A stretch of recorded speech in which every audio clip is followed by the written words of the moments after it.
Hello and welcome to the Dot Connector, the last one before Christmas. And I'm going to start with the big story of the week, obviously. Syria.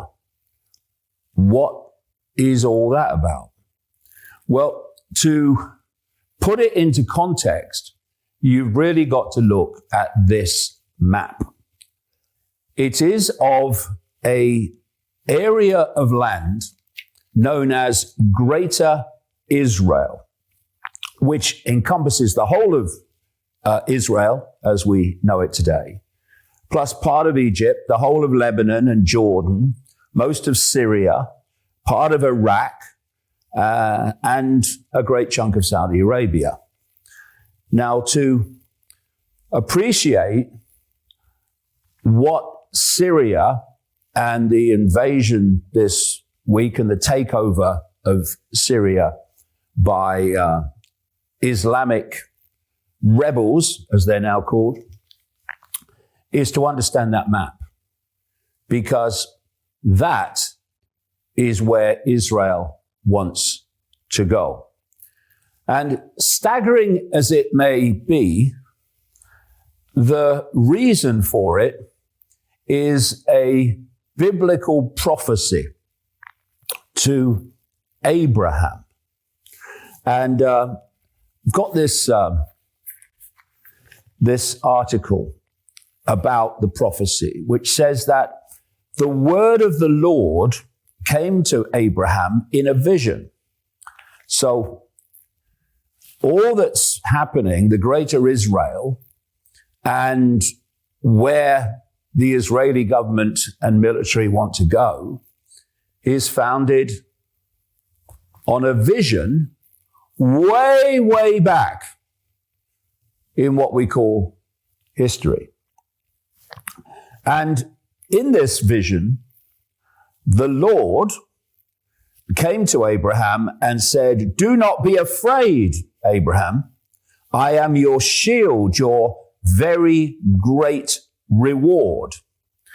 And in the same day, this is according to the King James Version of the Bible, the Lord made a covenant with Abraham, saying, "Unto thy seed I have given this land, from the river of Egypt unto the great river, the river Euphrates," which is in what we now call Iraq. That's from Genesis.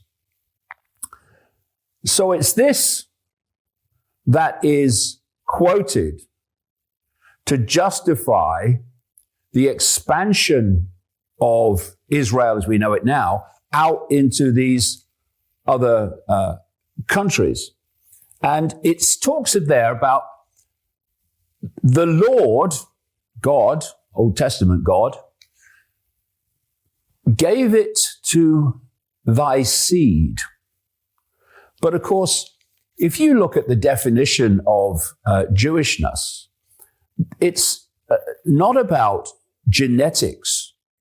This has been well established over the years. It's actually about belief. It's a belief system.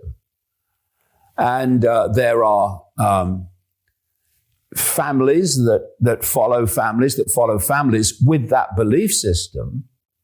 But of course, Jewish people have been all over the world and have interbred and what have you. And so thy seed is a bit tenuous, to be honest. So it goes on, when the sun had set and darkness had fallen, a smoking firepot with a blazing torch appeared and passed between the pieces.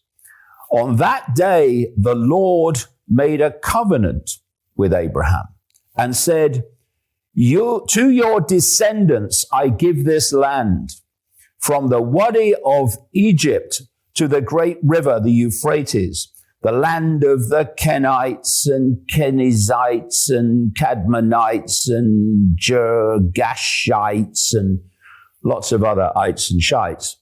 And so the Lord said to him, "Bring me a heifer," that will become relevant later, "a goat and a ram, each 3 years old, along with a dove and a young pigeon. And Abraham brought all these to him, cut them in two, nice, and arranged the halves opposite each other. The birds, however, he did not cut in half, which is, comforting. Then birds of prey came down on the carcasses, but Abraham drove them away, which was nice of him. Now, this is an explanation of the greater Israel idea, and you'll see how what has happened this week in Syria fits into that. Eventually, our borders will extend from Lebanon, the Great Desert, which is Saudi Arabia, and then from the Mediterranean to the Euphrates. And who's on the other side of the Euphrates? The Kurds. And the Kurds are our friends. So we have the Mediterranean behind us, the Kurds in front of us, Lebanon, which really needs the umbrella of protection of Israel. And then we're going to take, I believe we're going to take Mecca, Medina, and Mount Sinai and purify those places. When we think of the land of Israel, many of us tend to think of the small sliver of land along the coast of the Mediterranean Sea. While this is currently the established land of the state of Israel, the boundaries of Israel according to the Elohim, God of the Hebrews, is much larger. Based on the verses from Ezekiel chapter 47, verse 13 to 21, it is evident that the passage outlined specific borders for the division of the land among the 12 tribes of Israel. The description goes beyond the current geographical borders of the modern state of Israel and include regions that extend into present-day Jordan, Lebanon, and Syria.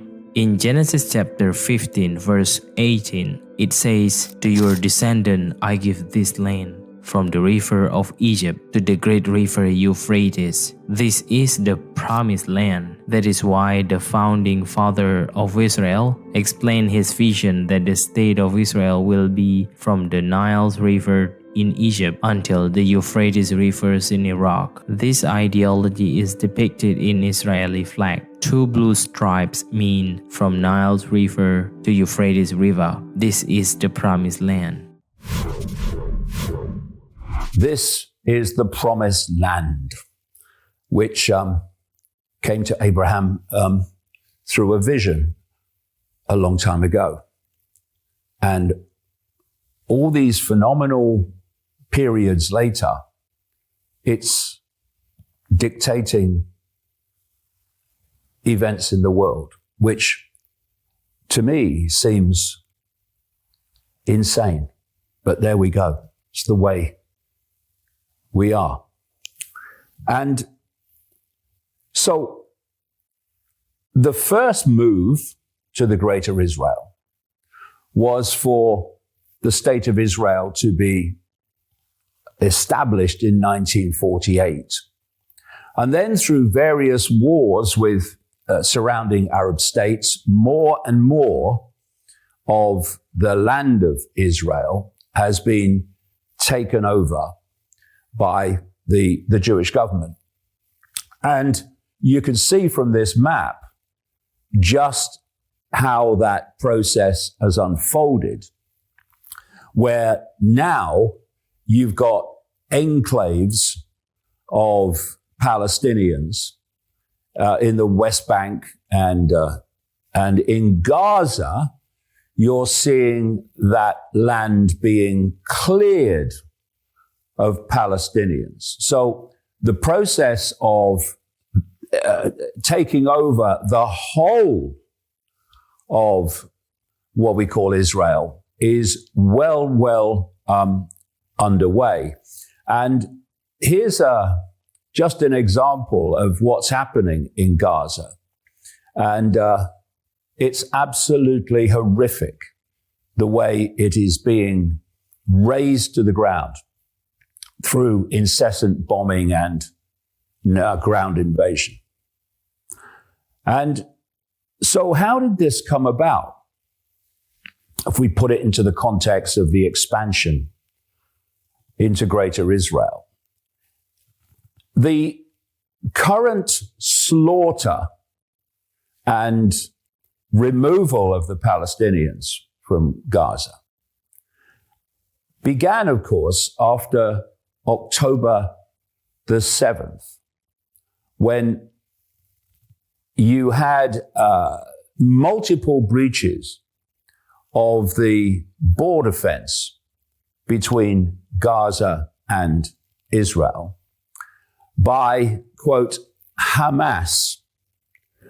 And when you look at that in a dispassionate way, it is unexplainable, except by the fact that it was allowed to happen, that Hamas could do that. When it happened, there were former members of the Israeli Defense Forces, the IDF, who were saying, but when we were protecting and guarding that fence, the technology meant that if a cockroach or a bird went close to it, we would know. And yet, somehow, Hamas breached that border fence in multiple places and then faced, for a ridiculous amount of time, no resistance from the IDF. It's inexplicable unless it was allowed to happen. And what did it do on the basis of that so important question? When anything like this happens, who benefits?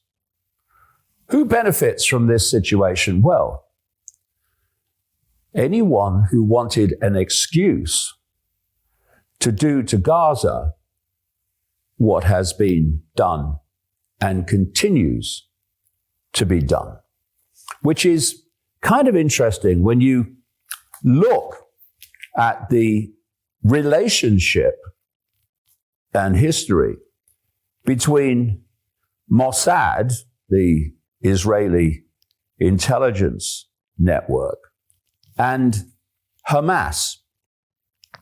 Hamas was founded in 1987 and was supported at the outset by Israeli intelligence as a means to weaken the Palestinian Authority divide and rule. Thanks to Mossad, Hamas was allowed to reinforce its presence in the occupied territories, while its opposition, the PLO, was subject to repression and intimidation, this article says. Israel created Hamas, and according to Ziv Sternel, historian at the Hebrew University of Jerusalem, quote, Israel thought it was a smart ploy to push the Islamists against the Palestinian Liberation Organization, the PLO, of a guy called Yasser Arafat, who I remember very well. It was on the news almost every day at one point. The links of Hamas to Mossad and US intelligence have been acknowledged by Ron Paul in a statement to the US Congress. Quote, Hamas was started by Israel. You know Hamas, if you look at the history, you'll find out that Hamas was encouraged and really started by Israel because they wanted Hamas to counteract Yasser Arafat. And factions within Hamas, the article goes on, constitute an intelligence asset, namely an asset which serves the interests of those intelligence agencies. So, within Hamas, I'm not saying all of it, you've got agents of Israel. And then you have the situation on October the 7th, when Hamas breached the border fence and gave the Israeli government the excuse it wanted to start to ethnically cleanse Gaza. And so October the 7th was the next stage of this expansion. First of all, to take over the wider Israel, and then to start walkabout. This is why you've had this incursion into Lebanon, and it's why we've had this incursion by Israel into Syria, and the takeover from President Assad of Syria by these, quote, rebels. And if you go deep enough into this rebel group, it will lead you, I have no doubt, to Israel in the same way as Hamas. So this is an article about this Syrian situation by Brandon Turbeville of the Activist Post website, headed "All Signs Point to Major Deal by World Powers Over Syria." And, you know, nothing is as it seems. All these world events that appear to be this against that and that against that turn out with research and the passage of events to have been nothing of the kind, but centrally orchestrated. So he says, for 13 years, the Syrian army fought valiantly, and terrorists backed by Israeli, Turkish, and American air power were beaten back and held to a standstill. Then all of a sudden, in a matter of 3 days, terrorists led by Hayat Tahrir al-Sham, HTS, overran first Aleppo, then every other major city in Syria. They met little to no resistance, and according to some reports, these fighters captured Damascus, the capital, in about 60 seconds. The lightning speed of the terrorist operation caught everyone by surprise, even those of us who paid close attention, he says, to the conflict for years. The Syrian army didn't run, they were ordered to stand down. And the speed of it tells you everything about the lack of resistance and some kind of deal in the background that led to the takeover of Syria.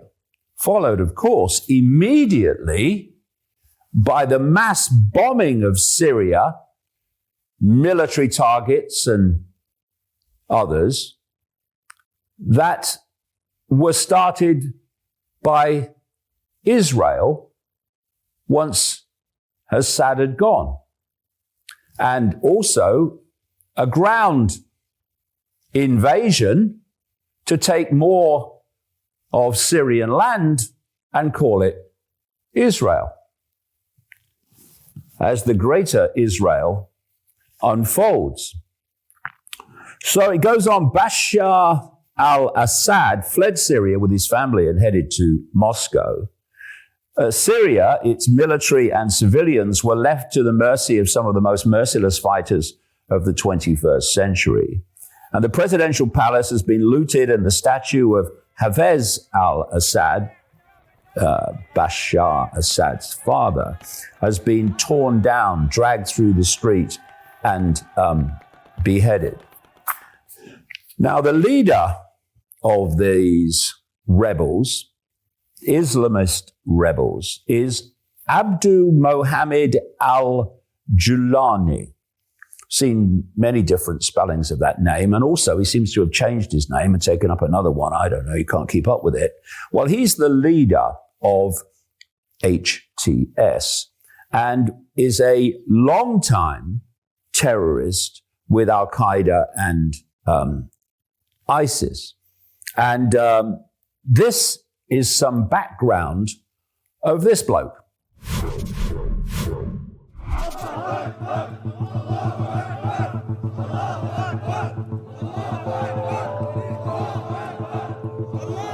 هذا النصر يا أخواني جديد للأمة الإسلامية بأكملها. الحمد لله رأينا بأم عيوننا كيف أن عذابات 13 عاما تتعافى من خلال هذا النصر العظيم،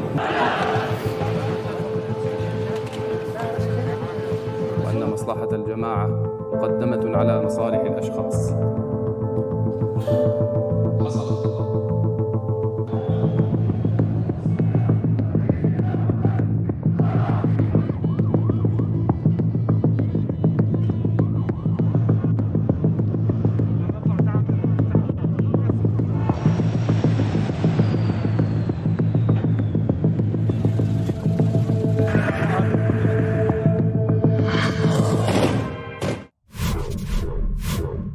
I thought it was very appropriate to see on the internet that someone had posted Zelensky in Ukraine along with this guy, Jelani, next to each other, shall we say similarly attired and similarly puppets of a much deeper force operating from the shadows.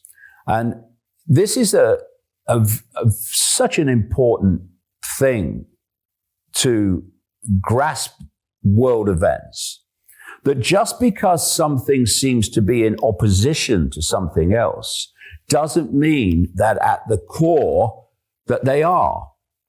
Over and over and over again, you find that groups that on one level do think they're opposing each other, at the controlling core are actually controlled by the same force. And so when you look at ISIS and these other Al-Qaeda, and well, Al-Qaeda very much connected to America, going way back, but you are looking at an Islamic group on the face of it, but behind it, again and again, you'll find Israel and the United States, very appropriately symbolized in this image of Netanyahu.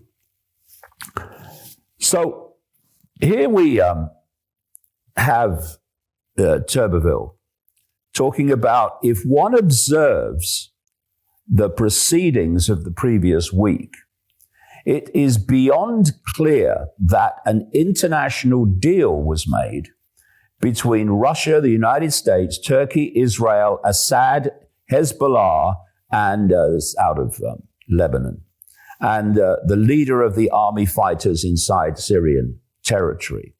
The terrorists, for their part, claim their victory as the result of hard-fought battles and military prowess. And this, of course, he says, is laughable. Netanyahu has been open about Israel's stance and involvement in overthrowing Assad, going so far as to take credit for the event in his own statements. Events in Syria are directly connected to the Israeli war in Gaza and on Hezbollah in Lebanon. Yes, they are on the road to the greater Israel, which is why to understand these events, you have to consult that map that we started out with. Israel comes out of this the undeniable winner, says Tuberville. However, having reduced Gaza to rubble and weakened Hezbollah in Lebanon, it has also removed Hezbollah and Iran in Syria almost entirely. In addition, it has moved troops to the UN Golan Heights buffer zone, seizing yet more territory and mass bombing targets throughout Syria. And Israel has launched an unprecedented bombing campaign, he says, against Syrian military depots and infrastructure, forcing whomever takes over the country next to rebuild its military from scratch. Syria now no longer has an air force, and its military equipment is almost entirely destroyed. And staggeringly, well, to me anyway, this whole movement is connected back to some biblical prophecy which they are seeking to play out. See, what the game is this, and not just in terms of Greater Israel, but other things I'm going to come to. They're trying to kid you. They're certainly trying to kid the Christians and other Bible believers that biblical prophecies are playing out because God is making them happen, when actually humans are making them happen. And they are seeking to glean support for these human-made events and conquests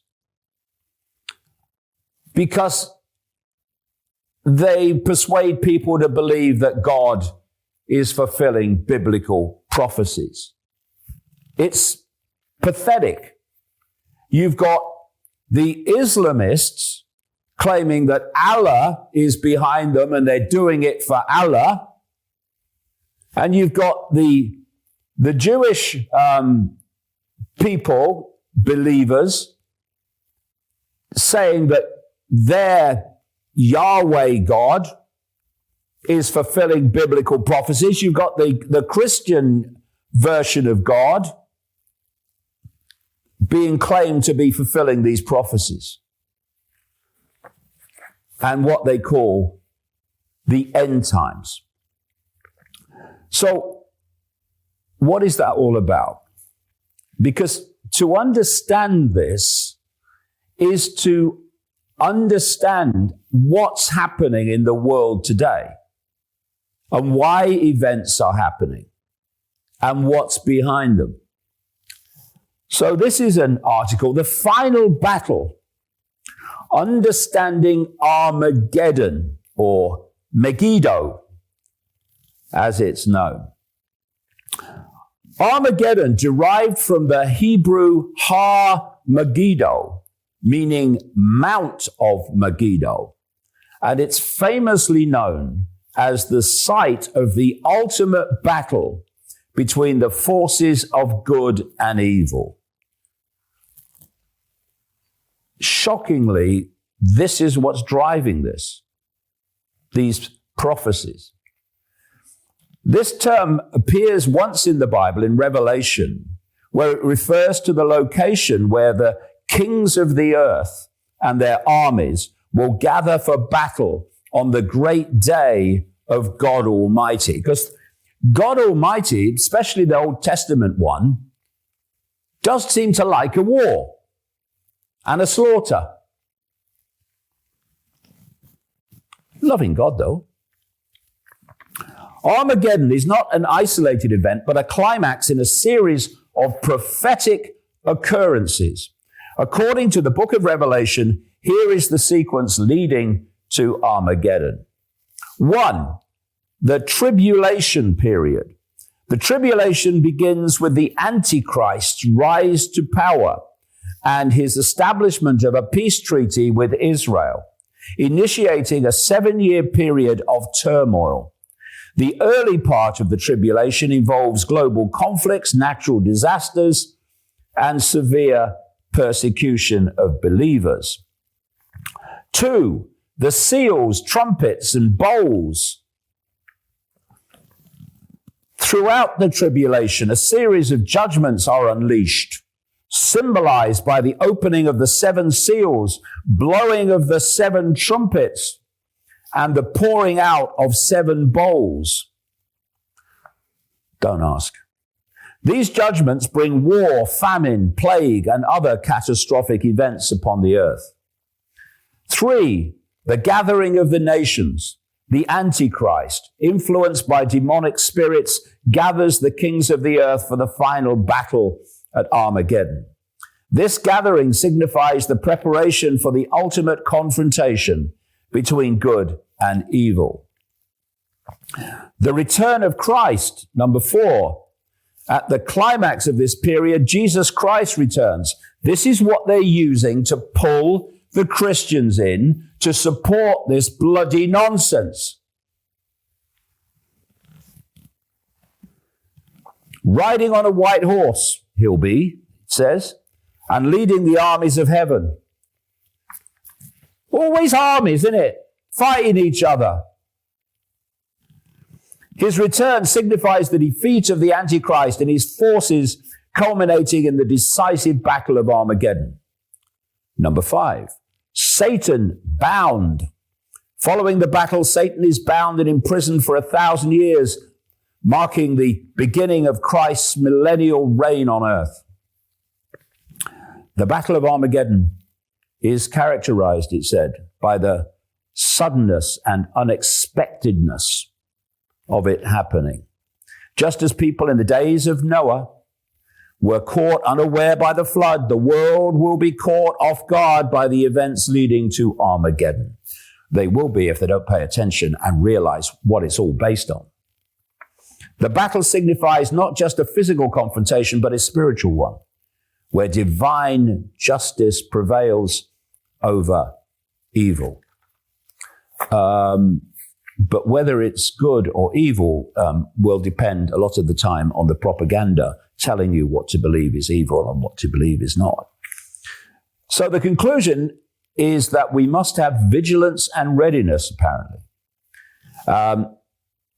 God, in his mercy, provided a way for us to be reconciled to him. Jesus Christ, fully God and fully man, lived a sinless life, fulfilling the law. He died on the cross as a perfect sacrifice for our sins and rose again, conquering death. And ever since I was a little kid and I first heard it, I've never been able to work out how a loving God can sacrifice his only begotten Son to forgive the sins of humanity. I've never worked that one out. If you can help me, please do. And belief means trusting in Christ alone for salvation, not in our own works or efforts. So that alone sounds a bit bloody strange. As long as I believe in you, it doesn't matter what I do, I'm going to heaven. But if I live my life in a nice way, a moral way, a kind way, and I don't believe in you, then I'm basically up the Swanee without one of those. Makes no sense to me. Sorry, but it doesn't. So, biblical prophecies make a promise by God for the rebuilding of the third temple, known as Solomon's temple, in Jerusalem, on what Jews and Christians call Temple Mount. Now, this also gives you a fix on current events. Because of another biblical prophecy, the plan is to demolish the Al-Aqsa Mosque in Jerusalem and replace it with a rebuilt third temple, Jewish temple. Now, a few years ago, not very long, if that had been suggested, that was the plan and that's what is playing out, then the response, understandably, will have been, you are off your head, mate. Can you imagine the bloodbath that would follow if you sought to demolish the Al-Aqsa Mosque? The Muslims, Palestinians, they would rise up. It would be a bloodbath. But now look at it. As a result of what's happened in Gaza, as a result of what's happening in the West Bank. Look at the attacks and suppression and dismantling of Hezbollah in Lebanon and its presence in Syria. It suddenly gets closer and closer to being doable, and that's the idea. That's what's unfolding. So plans for this third temple are well advanced as the Jewish authorities make biblical prophecies appear to be happening through God when they're doing them. And this includes red heifers. Now, there's a little video coming up which will explain the background to the red heifers. But this is another part of the prophecy, that before this temple is established, there has to be red heifers kind of born in Israel. I think they don't carry a yoke on their back, and there's a sacrifice, and then that's all part of the ritual to impose the third temple. And what they've done is import red heifers from Texas to make this prophecy happen through interbreeding and having red heifers born in Israel. Do you think God did that? Or is it humans manipulating biblical prophecies? Absolutely it is. So here's some background to the third temple. And the voiceover here talks about heifers, which is heifers to you and me. According to rabbinic tradition, since the time of Moses, 9 red heifers have been sacrificed. Since the destruction of the Second Temple in 70 AD, no red heifer has been sacrificed. However, the Rabbi Maimonides, around the year 1200, taught that the 10th red heifer would be sacrificed by the Messiah. Those who are waiting for the construction of the Third Temple believe that the discovery of a red heifer that meets all the biblical requirements signals that the temple is about to be rebuilt and that the coming of the Messiah is near. The Temple Institute, which advocates for the construction of the Third Temple, announced that a perfect red heifer was born in Israel in August 2018. According to biblical eschatology, the construction of the Third Temple is a prophesied event that will occur before the second coming of Christ. Jesus in Matthew 24:15 and 2 Thessalonians 2:4 predicted the desolation of the temple during the tribulation. And as the book of Revelation indicates, there are specific references to the dimensions and details concerning the construction of a temple in Jerusalem in the last days. For this prophecy to be fulfilled, the third temple must indeed be built and subsequently profaned as Christ predicted. If indeed a red heifer with perfect characteristics has been found, it could be seen as another significant step towards the fulfillment of biblical prophecies. The preparation for the temple is an essential part of this process, as the ashes of a red heifer, mixed with water, are needed to purify the new temple, as stipulated by Jewish law. The appearance of this red heifer can be understood as a key piece falling into place, indicating that the stage is being set for the fulfillment of prophecies concerning the third temple and the return of the Messiah. Just my view. I think it's all absolutely bonkers.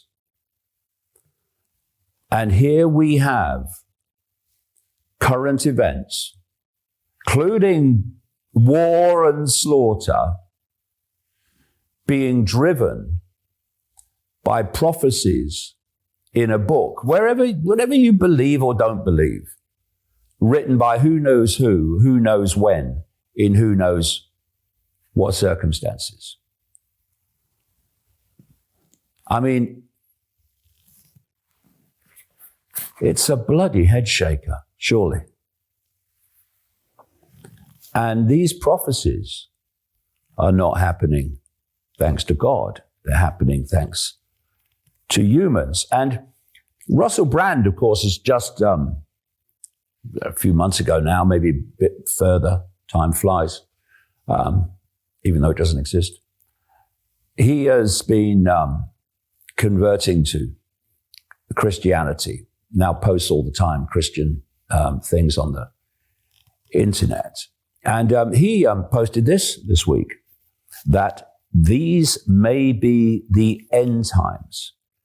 And he also posted, there is a kingdom coming, and it's coming quickly.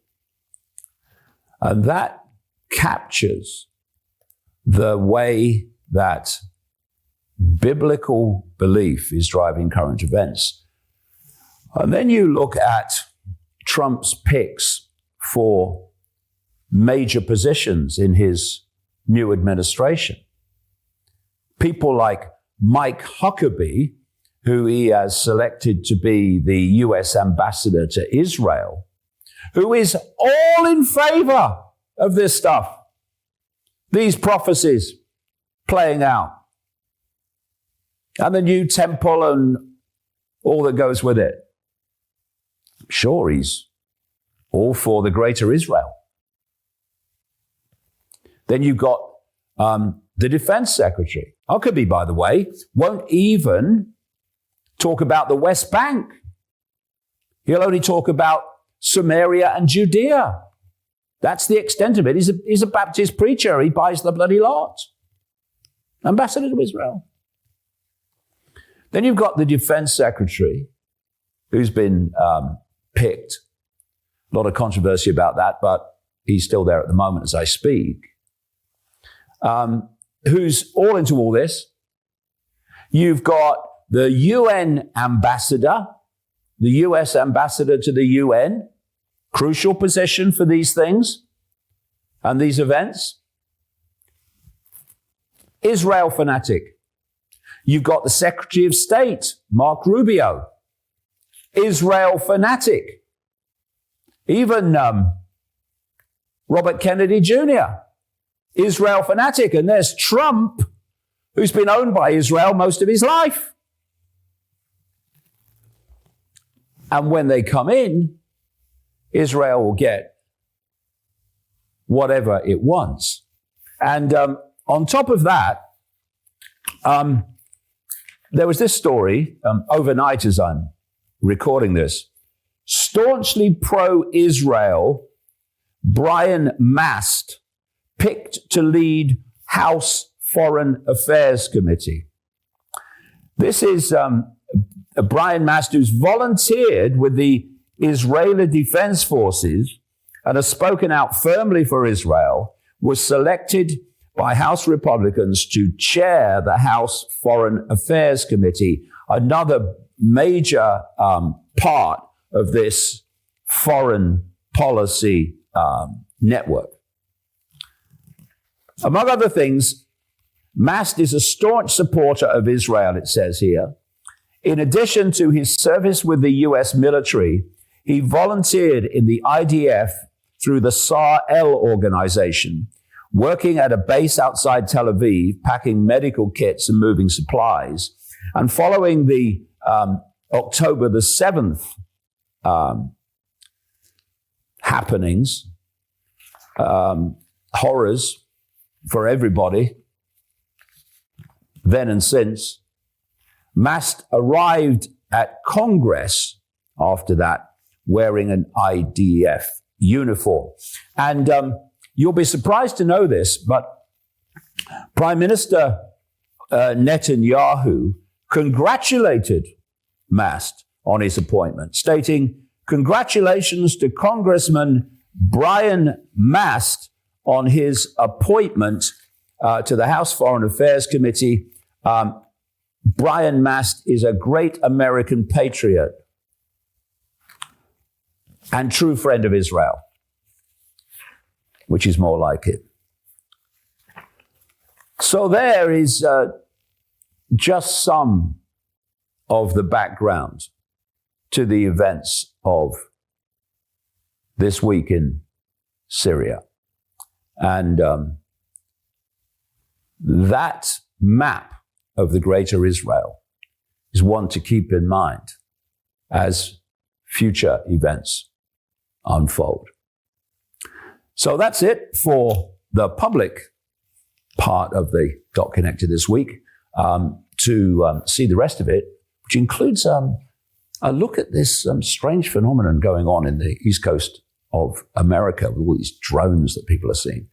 And if you want to see that and other stories, go to Ickonic.com from 7 o'clock on Friday evening. Okay. Let's have a look at that story, actually. Alert, the East Coast is being buzzed by very sophisticated giant drones every night that go dark when approached by US aircraft. Enormous mystery drones are buzzing rooftops and flying freely through the skies in New Jersey, New York, and Pennsylvania.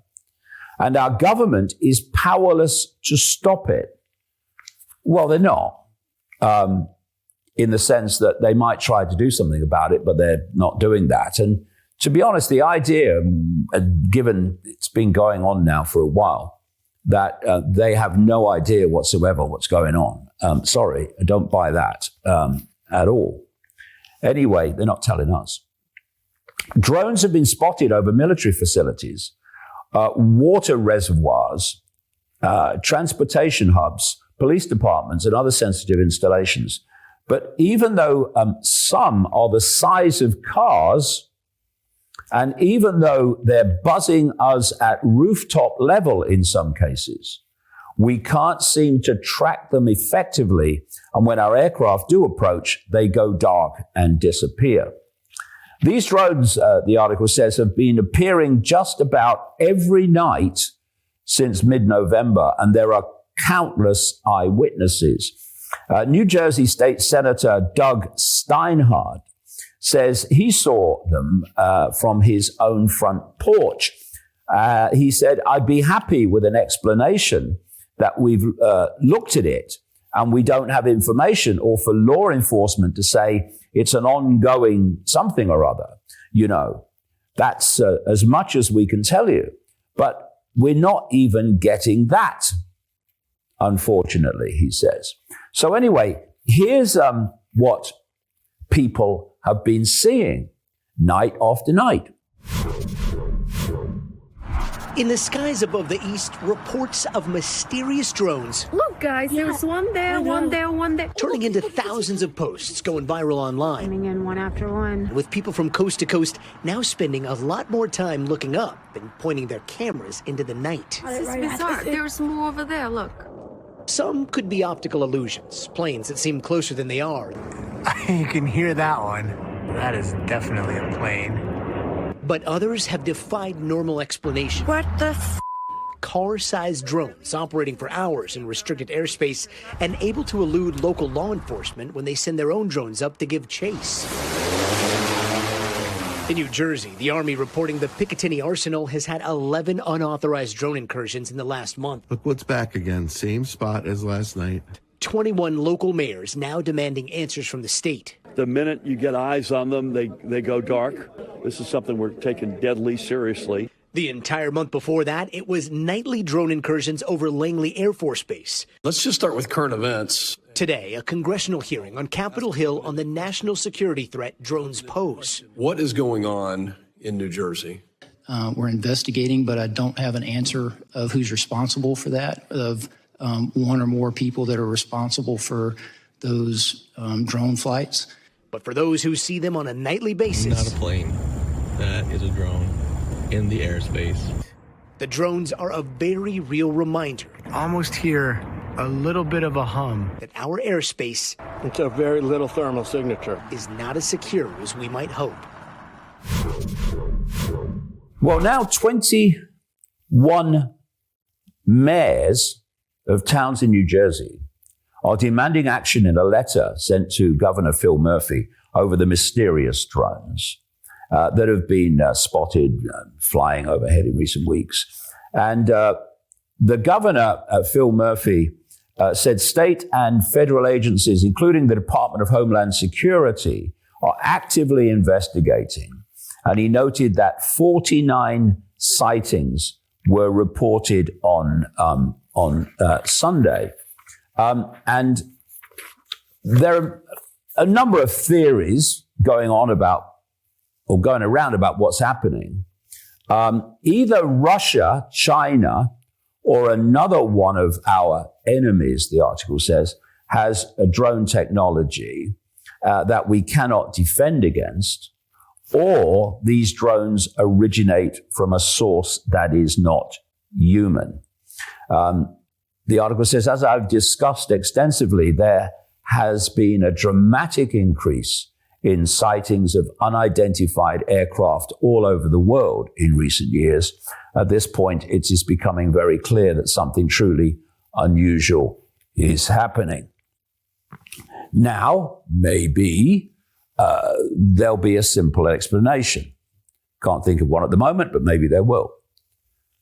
But you can't look at these events without bringing into your mind this whole Project Bluebeam scenario, which came out in the 1990s through researchers that talked about a fake alien invasion to justify the centralization of global power, to meet the threat of the invasion.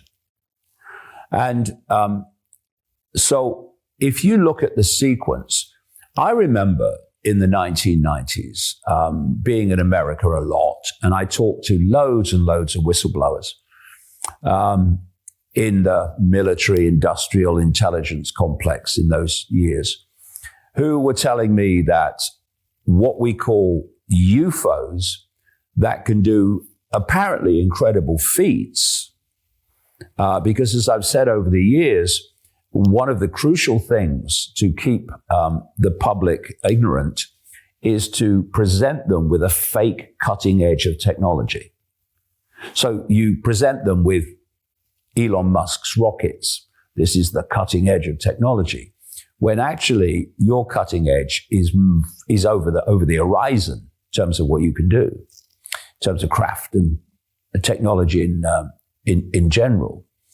And these whistleblowers were telling me in those years of the 1990s how the American military, at the inner core, most of them don't even know, have what we call flying saucers, UFO craft.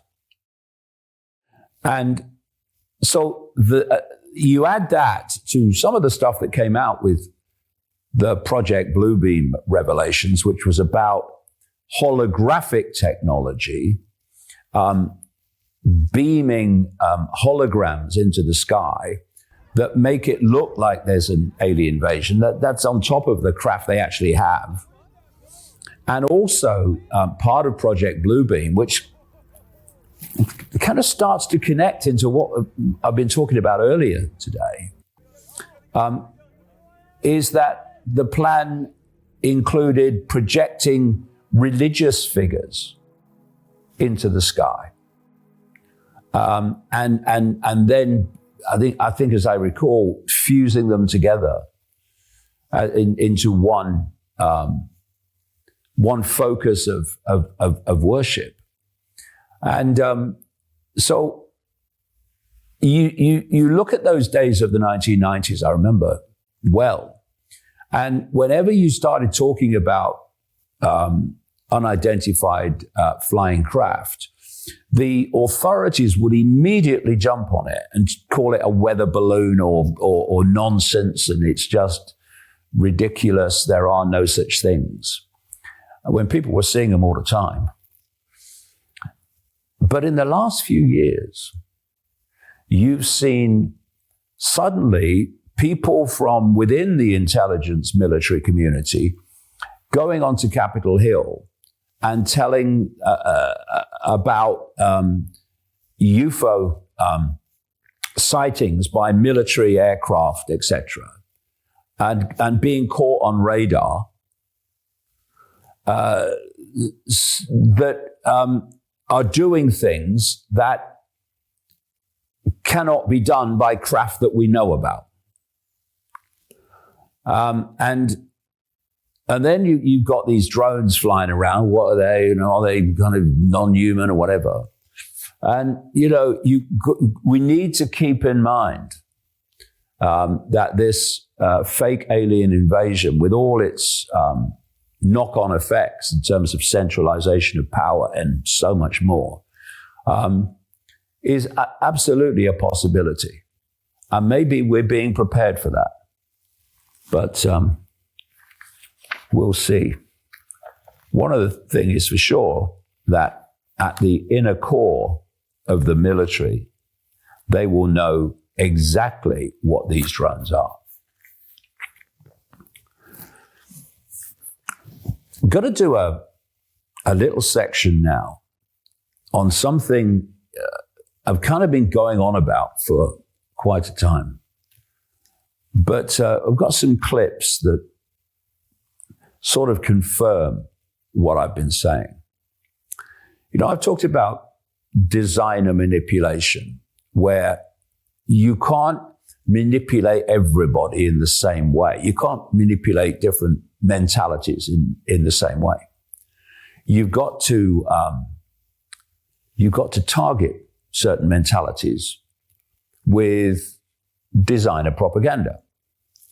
So if your outcome is a fusion of artificial intelligence and humans, and the takeover of the human mind and thinking processes by artificial intelligence, and to have the whole system of government and everything else controlled by AI, then you have to have different ways of selling it.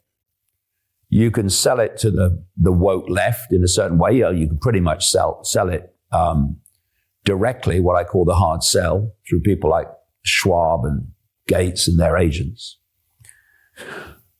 But on the so-called right in politics, you have people that are very wary of AI control, AI takeover, and certainly the fusion of humans and AI. So you have to do them in a different way. And what you do is you do it by presenting people like Elon Musk, but there's others I'll come to, who present themselves as skeptical about AI, but tell you it's inevitable. So we've got to somehow do it, but I'm skeptical, so trust me, because I'm the one who will basically look after you. You can trust me with AI. And in that way, once you've convinced the skeptics that AI takeover is inevitable, then you go from trying to stop it to looking at ways to mitigate its impact. Oh, well, Elon Musk, he's the good guy. He's skeptical. He's the one we can trust. Now, can we? Before I come to examples of that, I saw this article this week by a researcher called Derek Brose, and Derek interviewed me a few weeks ago, and he's one of those people that are kind of outside the mainstream of the alternative media, and I've been able to see what's going on and the nature of the scam that's going on. And he wrote this article: "You can't hide. Elon Musk and SpaceX are helping US intelligence build the world's largest spy satellite network." Now, we should ask ourselves if a person who's doing that can be trusted with an AI agenda being run through the same agencies that he's serving. Bros asks, why are so many freedom-loving, privacy-aware people using a military contractor's satellite service and turning a blind eye to the surveillance grid he is co-creating with the US military and intelligence? Why? Because they're not paying attention and they've been caught in Musk's a hero and Trump's the savior. That's why. So he talks about Starlink, this Musk internet connection operation. Starlink is what is known as a satellite internet constellation, which is operated by Starlink Services, an international telecommunications company that is wholly owned by Musk's aerospace company, SpaceX. Starlink satellites were first launched by SpaceX in 2019 and now reportedly provide internet access to people in more than 100 countries and increasing all the time. The most recent numbers on Starlink satellites say the satellite constellation consists of more than 7,000 small satellites in low Earth orbit, generating this electromagnetic cloud that I've talked about at length. SpaceX has plans for 12,000 satellites over the coming years and a lot more after that. Starlink is said to have more than 4 million worldwide subscribers. So SpaceX, Bros says, rightly, has become a key partner of the US military and intelligence apparatus. This is the guy who's anti-system and wants to free people from the system. That man. He's helping them build a massive surveillance grid. In September 2023, Bloomberg reported that SpaceX had received its first contract from the US Space Force to, quote, provide customized satellite communications for the military. This is the anti-system bloke. And under SpaceX's new Starshield program, this is, the move, Bloomberg noted, would extend Elon Musk's role as a defense contractor, which is what he is. His contracts with SpaceX come from the Pentagon and NASA and the intelligence network. And he cares about your freedom. The US military and intelligence will be piggybacking off the Starlink satellites, which are being sold to the average person as a convenient and fast way to access the internet. The pursuit of military contracts is not a new feature of SpaceX's business model. In 2002, it was reported that SpaceX has contracted with an undisclosed US intelligence customer.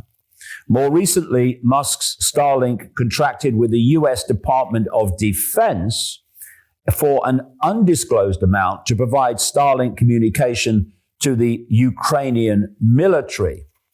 In February of 2024, the Wall Street Journal reported on the existence of yet another contract between SpaceX and the US government. The previously unknown 2021 contract was worth a whopping $1.8 billion and related to the secretive Starshield satellite constellation. The US government agency contracting with SpaceX was unlisted in the documents viewed by the Wall Street Journal.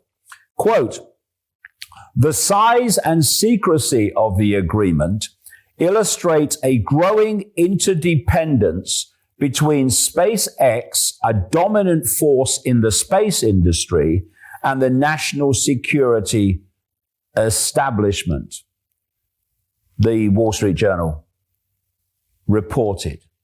And it also reported that Gwynne Shotwell, president and chief operating officer of SpaceX, acknowledged there was a, quote, very good collaboration between the intelligence community and SpaceX.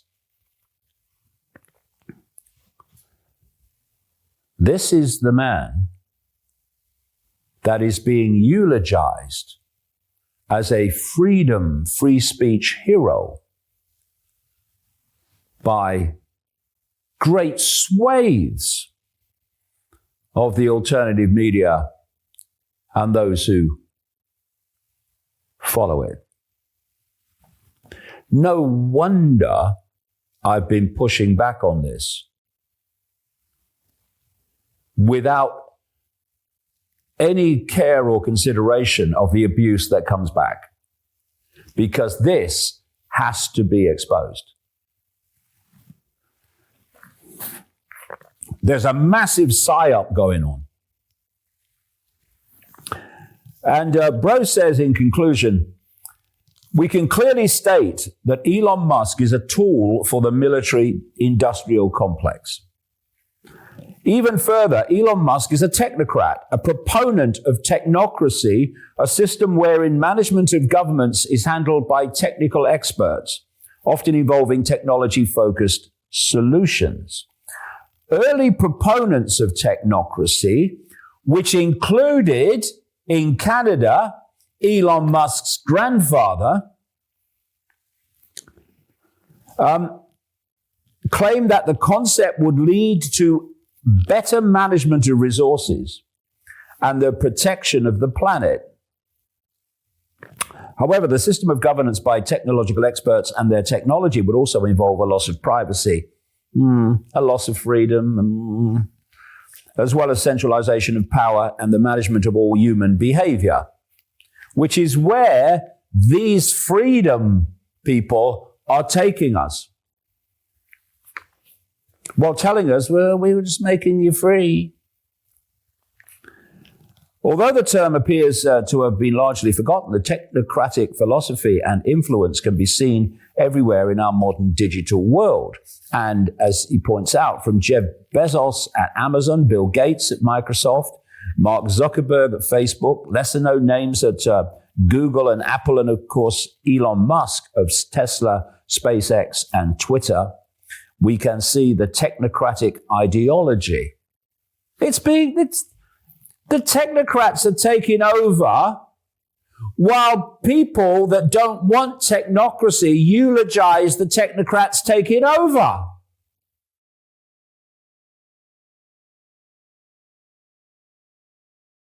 In fact, Elon Musk has assigned himself the title of Techno King at Tesla, a term similar to the technocrats' Technate King. Elon Musk is perhaps the most infamous technocrat, the article says, who is now working directly with President-elect Trump. He has been advocating for implanting chips in human brains, transhumanism, turning Twitter into an everything-in-one app, similar to China's WeChat, merging with AI, and is now working directly with the US military and intelligence to develop a classified spy satellite network. What will it take, Bros concludes, to educate individuals who profess to love freedom and value privacy to reject Musk's Starlink?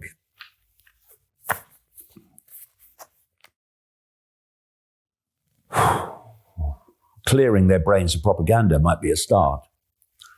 Now, just so happens that a guy called David Sachs, who's a mate of Musk, has now been appointed by Trump to basically run his AI policy. The AI czar and crypto czar is the title he's being given. Here we go. Trump taps arch technocrat David O. Sachs for AI and crypto czar. David Sachs is an arch technocrat who was part of the so-called PayPal mafia that was founded by Peter Thiel. I've talked about him in the Dot Connectors at great length. Another mate of Musk. As a venture capitalist, David Sachs was an angel investor in companies like Facebook, Uber, SpaceX, Palantir Technologies, that's Thiel's operation, providing surveillance and data processing technology for the military and the intelligence community, and Airbnb, Sachs was involved in. Now he will be Trump's czar on AI and crypto policy.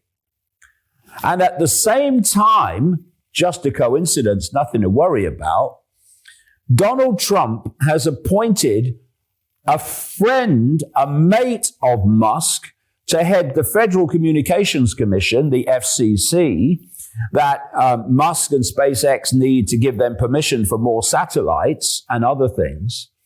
And another Musk mate has been appointed to head NASA, which is providing billion-dollar contracts for SpaceX. In fact, SpaceX is an arm's-length operation of NASA and the Pentagon. So while this is going on, you've got Musk and this guy, Vivek Ramaswamy, a business associate of Peter Thiel and others, as is J.D. Vance, the vice president. And Musk and Ramaswamy are being given the job of deregulating government and making it more efficient. And what that will involve, I promise you, is replacing all the vast numbers of people in government they want to replace with AI running government. But oh no, Elon, he believes in freedom. And so we come to those clips I mentioned that kind of confirm the way things are going in the way that I've been talking about for a very, very long time. That you position yourself as skeptical about AI, as Musk said, it could be the end of humanity. But then, having established yourself as skeptical, you turn out more and more of the stuff because you're leading people, designer manipulation, to accept that you are skeptical about AI and thus you won't let it run amok. This is a clip of Musk, absolutely classic clip, referring to what I'm saying, where he says he didn't want to go into AI because he didn't want the AI apocalypse, but everyone else is doing it, so I am. Have a look. Tesla is arguably the world's biggest robot maker because we have basically semi-autonomous cars that will ultimately be fully autonomous. And we are building a humanoid robot that will be basically like the car, but with legs. And I kind of held off on doing that for a while because I certainly don't want to hasten the AI apocalypse. But clearly, with look at Boston Dynamics and like those humanoid robots are going to happen. They're either going to happen with or without Tesla. So it's like Tesla got a lot more ability to ensure robotics safety and AI. And I'll try my best to do that. You can absolutely see the pieces being moved into place for the Trump administration to seem to be playing out some things that their supporters want, to give the impression of, oh, no, we're winning, Donald's doing it, and hidden behind that smokescreen, the rush in the next 5 years to an AI takeover. And here's another guy, Mark Andreessen. He's an AI billionaire, mate of Musk and Sachs and Thiel. And Andreessen, for some reason, blocked me on Twitter X, even though at that point I had not even mentioned him. And he talked with this Musk groupie, Joe Rogan, about AI. And this was portrayed in the alternative media, or the central core of it anyway, as Andreessen exposing the AI agenda, warning you about it and what was planned. But he was actually positioning himself, like Musk and Sachs, as one of the AI good guys to get you on board. This is what he said. And this is my belief and what I've been trying to tell people in Washington, which is if you thought social media censorship was bad, this has the potential to be 1,000 times worse. And the reason is social media is important, but at the end of the day, it's quote, just people talking to each other. AI is going to be the control layer on everything. Right, so AI is going to be the control layer on how your kids learn at school. Right? It's going to be the control layer on who gets loans. It's going to be the control layer on does your house open when you come to the front door. Wow. It's going to be the control layer on everything, right? And so if that gets wired into the political system the way that the banks did and the way that social media did, like we are in for a very bad future. And that's a big thing that we've been trying to prevent, is to keep that from happening.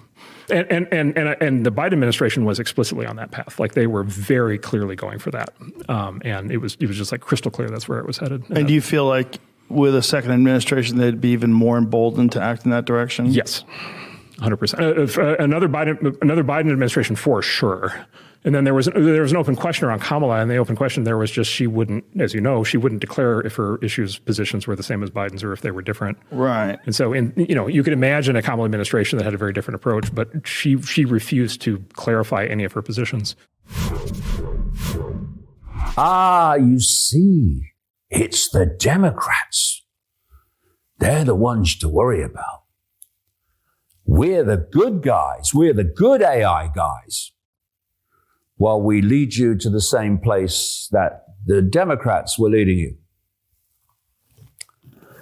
Now, Rogan and Andreessen went on to promote the idea of AI government, see Musk in his new role with Trump, and David Sachs as well. And then they went on to promote another massive cult agenda to replace the human military with AI. So AI decides if you live or die. That's the outcome that they want. Process. And there's also AI-controlled jets, which are far superior. Yeah. They did, Mike Baker was telling us about that. They did these simulated dogfights, and the AI-controlled jets won 100% of the time over humans. Yeah. And there's a bunch of reasons for that, and part of it is just simply the speed of processing and so forth. But another big thing is if you don't have a human in the plane, you don't have the what do they say, the spam in the can. You don't have the you don't have the human body in the plane. You don't have to keep a human being alive, which means you can be a lot faster and you can move a lot more quickly. And G-forces, much higher G-forces. Yeah. And then there's no option for someone to go crazy. Yeah, that's also right. Yes, exactly. There's no human element. Yeah. Which is a real element. Yeah. No, look, I think it's gonna be common to have like Mach 5 jet drones within a few years, and they'll be a fraction of the size of the current manned planes, which means you can have like a lot more of them. And so you kind of want to imagine 1,000 of these things like coming over the horizon right at you, and it really changes. It's actually, I think, going to be very interesting. It really changes the fundamental equation of war in the following sense. Fundamentally, in the past, the people who won wars were the people who had the most men and the most material.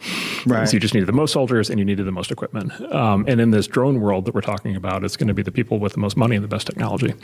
Yeah. Right. And so, for example, small states, small advanced states like Singapore will be able to punch way above their weight, and then kind of large, sort of economically or technologically backward states that normally would have won will now lose.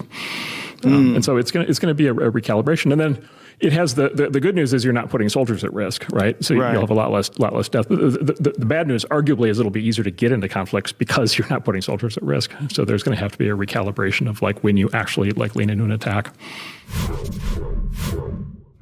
Maybe it's just me, but when you clear your mind and take down the blinkers, It's so obvious what is happening and how this psyop is working. On the same theme this week, Elon Musk has posted that ultimately there will be tens of millions of driverless Teslas throughout the world. And that is straight off the global cult World Economic Forum wish list. And he's also said that he could build a tunnel between the UK and the United States to cut travel time to 54 minutes. He could do it, he said, for $20 billion when the cost is estimated by others at $20 trillion. But when you see the extraordinary number of posts that Musk makes on Twitter, what the hell else does he do? He's running all these companies. And what did he say at one point in a Rogan interview? 80% of my time is done designing and engineering. Oh, please. And he comes out with things, and the share price of his company goes up that he comes out with and very rarely delivers. Now, David Sachs, another aspect. You'd have been watching the crypto Bitcoin extravaganza, where they say, oh, it's got to be $100,000 or this, that, the other, blah, blah, blah, blah, blah. Well, you know, I came across crypto and Bitcoin a long time ago. And I've been advised so many times to buy it when it was worth next to nothing. And if I had, I'd now be a multi-millionaire probably currently. But I didn't. And I didn't for this reason. I've never felt right about it. There was just something. And it also had this this connotation of a digital currency, which is where this global elite want to take finance. So I never have, and I've not regretted it, no matter what. Because the more that events unfold, the more obvious it is that this crypto, which has now been, picked up by Trump and Musk and promoted, is being manipulated to become this digital control system. So President Trump's crypto czar, David Sachs, another one of his roles, his company created and funded BitGo, so he's all into this crypto. BitGo recently joined the Hedera Council and has also heavily invested, the Hedera Council invested by Goldman Sachs. Now, this council involves many of the usual suspects and is, quote, committed to governing software changes while bringing stability and continued decentralization to the public network. That's the cover story anyway. So David Sachs has also been heavily involved in the creation of the HBAR Council Company and is set to guide the Trump administration's policies for artificial intelligence and cryptocurrency. Coincidentally, Hedera recently launched a suite of AI tools for governance, monitoring, and data provenance. All links in to where I'm saying this is being taken. So this is a Tucker Carlson interview asking the question that why crypto has no transactional privacy. Very good question. I've asked it myself. And another question is why the Trump-Musk regime is going crypto crazy along with Larry Fink of infamous BlackRock and others.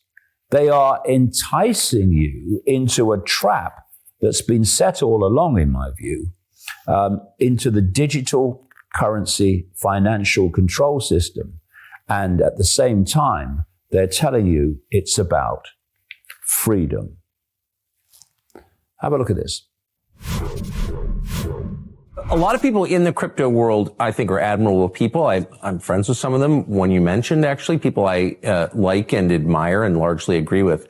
But I'm a little bit confused as to why you're the only person I've ever heard say what you just said. Why aren't the people promoting various cryptocurrencies also sounding the alarm that none of the transactions you conduct using these currencies are private? In fact, they're very easily trackable by government. Why is nobody saying that? Because the censorship and propaganda works. Lots of people are saying that, but very few people other than myself have a big enough platform or a loud enough voice to get much attention. And because I had such a big, platform and big voice, boom, suddenly I'm looking at 109 years in prison. I don't think that's a coincidence at all. And, again, if the solution to ideas or people saying things that you don't agree with is more debate and more discussion and more free speech. Whereas the most of the people promoting Bitcoin at this point, they've taken the exact opposite. They've been supporting the propaganda and the censorship, which, I'm on the exact opposite. And in fact, initially when the debate started happening as to what should be the proper scaling method for Bitcoin, my heart was already on what was called like the big block side, but I wanted to be open to the other arguments. And so I was just quiet and started listening. And as I tried to listen, suddenly one side started to try and censor the other side. And I already knew I was on the side of free speech. And so as soon as one side tried to censor the other side, I knew, okay, it's time for me to speak up now. I'm on the side of free speech and I'm on the side of Bitcoin being able to scale in the original way that the Bitcoin white paper described as peer-to-peer cash for the entire world. That's very different than just this speculative asset. And everyone today is excited. Bitcoin's about almost $100,000. Maybe it would have been $100,000 half a decade ago if it hadn't been hijacked and hadn't been destroyed in its usefulness as cash for the world. So you need to look at what's seen and what's not seen. And what we see today, okay, it's close to $100,000. What's not seen is what it could have been if companies like Microsoft and Expedia and these other big companies around the world didn't have to stop accepting Bitcoin because of its slow transaction fees, slow transaction times, and unreliable transactions and lack of privacy as well. Crypto is something else to keep an eye on in terms of the Trump administration and how they work with it and what they do with it. It's becoming more and more obvious that, if it could be any more obvious, that these COVID fake vaccines are causing health mayhem and death on a monumental scale around the world. And here's a headline: suspend all COVID-19 mRNA vaccines due to horrific and unprecedented side effects, say leading doctors. Thousands of doctors and healthcare professionals have signed a petition calling for the immediate suspension of all COVID-19 mRNA products because they are contributing to an alarming rise in disability and access or excess deaths. The online petition, known as the Hope Accord, makes 5 calls to the international community, deaf ears, I'm afraid, in relation to the fake vaccines that were given emergency use authorization, stating that a growing body of evidence suggests that they are contributing to an alarming rise in disability and excess deaths. And Donald Trump, still to this day, calls himself the father of this vaccine. And you wonder, therefore, you don't really wonder, if during his administration he will expose this COVID fake vaccine for what it is and what it's done when he's calling himself the father of it. Don't think so. Even more confirmation of that. Scoop. Trump, RFK Jr. dine with Pfizer and Lilly execs. President-elect Donald Trump hosted the chief executives of Pfizer, Eli Lilly, and an organization called Pharma at Mar-a-Lago, where they discussed how the public and private sectors can collaborate on finding cures for cancer, which these vaccines have massively increased, fake vaccines. Among other topics, Axios has learned. The patio dinner is a potential indication that Trump's administration will see the pharmaceutical industry as a partner, not just an adversary, not even an adversary, for parts of its Make America Healthy Again campaign. There's been much speculation about how Trump's team will deal with the industry, given Trump's tough talk during the campaign, tell people what they want to hear, and his pick of vaccine skeptic Robert F. Kennedy Jr. as Health and Human Services Secretary. Kennedy, who was at Wednesday's dinner along with Dr. Mehmet Oz, Trump's pick to run the Centers for Medicare and Medicaid Services. Pfizer CEO Albert Bourla, Lilly CEO David Ricks were at the dinner, and Steve Ubbe, CEO of the Pharmaceutical Research and Manufacturers of America, represented the industry at the table. Trump's incoming Chief of Staff, Susie Wiles, also attended. So Trump worked in concert with the private sector, as this article points out, as part of Operation Warp Speed to accelerate the development of the fake vaccine and therapeutics. And the meeting at Mar-a-Lago included, oh, this was nice, pre-dinner receptions and lasted nearly 3 hours. As dinner was winding down, this is a nice touch for Big Pharma. Trump entertained his guests by playing DJ with his Spotify playlist. Maybe he played Joe Rogan, who knows? So it's going to dawn on MAGA supporters, step by step. It's dawned on so many already, but we see nothing yet, that they've been had a second time, and that Trump and Musk represent Israel and they represent the global cult. And their policies, despite their efforts to camouflage them and present them as being against the deep state, will show that people have been had. One final story. Secret Pentagon study hints at reincarnation being real after finding consciousness, quote, never dies. A study conducted by U.S. Army intelligence. Now, this has come out in the papers this week, but it was been in books for years. The document is entitled Analysis and Assessment of the Gateway Process. The 29-page report was drafted by U.S. Army Lieutenant Colonel Wayne M. McDonnell in 1983 and declassified by the CIA in 2003.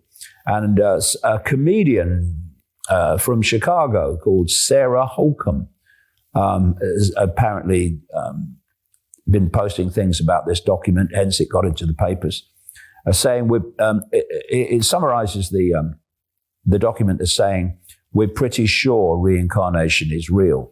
Well, of course, deep in the rabbit hole, they know that reincarnation is real.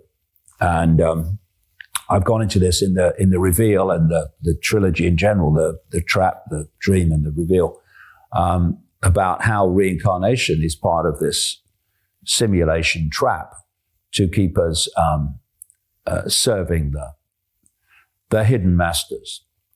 But anyway, that's another story.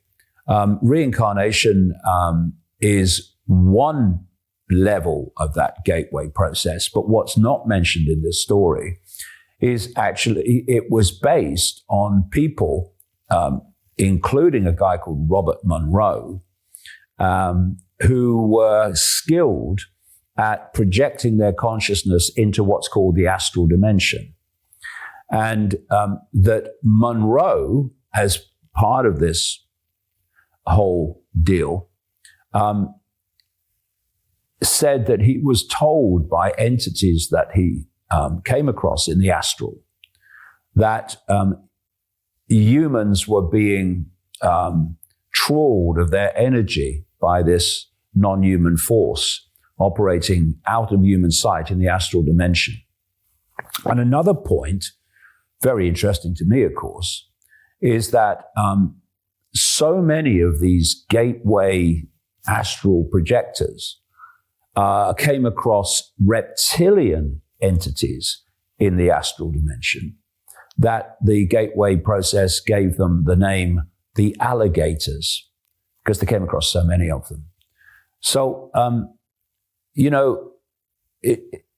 the thing is, if you research diligently enough and you come across information that to the general population is kind of far out and crazy and impossible, but if you just put it out there and keep putting it out there, no matter the ridicule you get back, eventually you get the confirmation. If what you say is valid, you get the confirmation of what you're saying, and that is happening all the time now. Not least in relation to this simulated reality that I've claimed for so long that this is. So anyway, that's the Dot Connector for this week, and it's the last one before Christmas. We'll be back in the very, very early January, and we'll see what 2025 will bring, because it's going to bring a lot. 2025 is a real important year for this cult, when they want to, first of all, create what I call perceptual blitzkrieg, throw so many things at us that we don't know where we're coming or going, and also to drive this AI agenda on. So there's going to be one heck of a lot to talk about in the Dot Connector in 2025.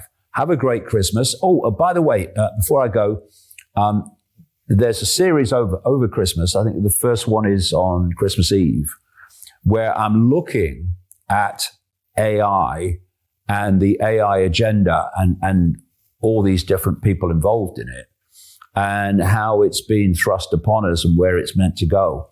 It's a series called The Journey, and I hope you catch that.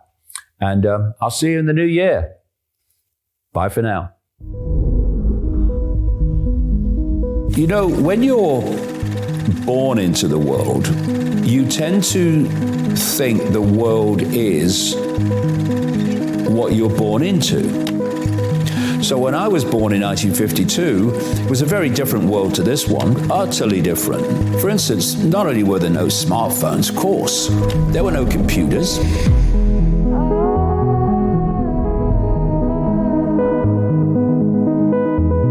You walked through the world through an atmosphere in which the electromagnetic field technologically generated was a tiny fraction of what it is now.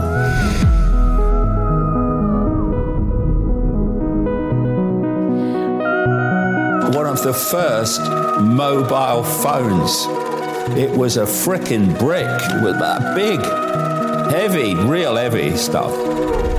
And then it started.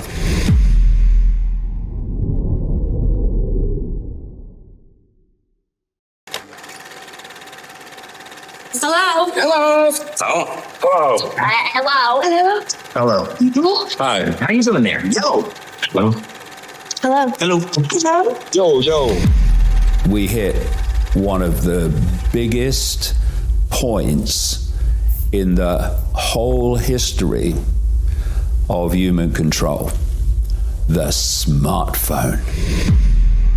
Crucially, it is taking over how the brain thinks, processes information. This has moved on so fast to where we are now, and where I'll be coming to as we proceed here. Do yourself a favor. Open your mind.